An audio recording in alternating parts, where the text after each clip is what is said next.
Dennis O'Rourke. Mr Speaker, New Zealand First certainly does support the purposes and content of this bill. I do think that fundraising for charities is something that needs regulation, and of course public confidence is the main reason why that is so. I think it's unfortunate sometimes that some professional fundraisers are so slick in their methods that of course they turn people off. And the reason for that is they're not absolutely sure where the money is going. So these regulations, when made, will have the effect of improving public confidence and hopefully ensuring that more people make donations to charity. And I think that the methodology which has been adopted in this bill by empowering the making of regulations is the right way to go. Because, of course, there needs to be flexibility and there needs to be... We need to make sure that those organisations which are going to be affected by the regulations are, in fact, able to work within it properly. It's a very complex area. Many of the organisations have quite different needs from others and different attributes, and so it's quite difficult to tailor-make all of that in an Act of Parliament, so regulations are the sensible way to go. And I would say this also, that I often hear from some other members opposite, especially the ACT Party, I would have to say, why it's so important to have less regulation, less legislation and less government.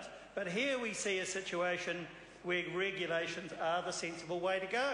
So, of course, regulations are often very valuable ways for this country to govern itself, and in particular when you get situations of this sort of complexity. Now, Mr Speaker, it is very important that the Minister should use the provision in the bill for consultation, because the people who are affected, as I've just said, do have very different needs, and there needs to be a very pragmatic approach to the way that these regulations are implemented. We must listen to the needs of the various organisations concerned to make sure that they are assisted in their objects and not hindered by the regulation which will come down as a result of this legislation. The only other thing I would like to say, Mr Speaker, is this, that there is a possible problem, I think, in the definition of fundraiser in the bill, and it is this, that some charities exist for the purpose of raising funds for other charities, and they may be caught, and maybe they should be caught, by the term fundraiser, but it is not clear in the definition how those organisations would be dealt with.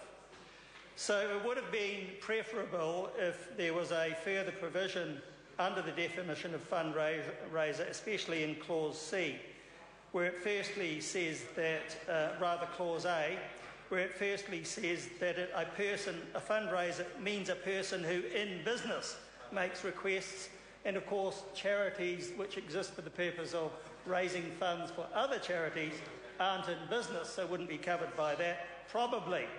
However, in Clause C of the definition of fundraiser, we see that it does not include the charitable organisation concerned, but not, of course, that doesn't apply to a charity which is raising funds for other charities, probably, but that would be a matter for interpretation. And of course, in 2, it refers to a volunteer being a person who does not expect to and does not receive any financial benefit for the fundraising activities. Perhaps charities that raise funds for other charities would come under the definition of a person. I'm just making the point that it is not perfectly clear in the bill what the situation is where a charity raises funds for others. And I can tell you, Mr Speaker, that I happen to be the member of a trust board which does exactly that. Its only purpose is it's a charitable organisation, and its only purpose is to raise funds for other charities. And it would be uncertain for them, when they read this bill, how they would be treated under it. So I just raised that as a possible problem. I don't think it's a huge issue, and I don't think it's one which would warrant an amendment at this stage. But subject to those relatively minor reservations, New Zealand First is very happy indeed to support regulations when they are made under this legislation, and therefore to support the legislation itself, which we think will assist charities in their objectives of raising funds by giving people confidence that the money will go where it is supposed to go and that there is adequate supervision in the way set out in the bill. So New Zealand First will be supporting it wholeheartedly.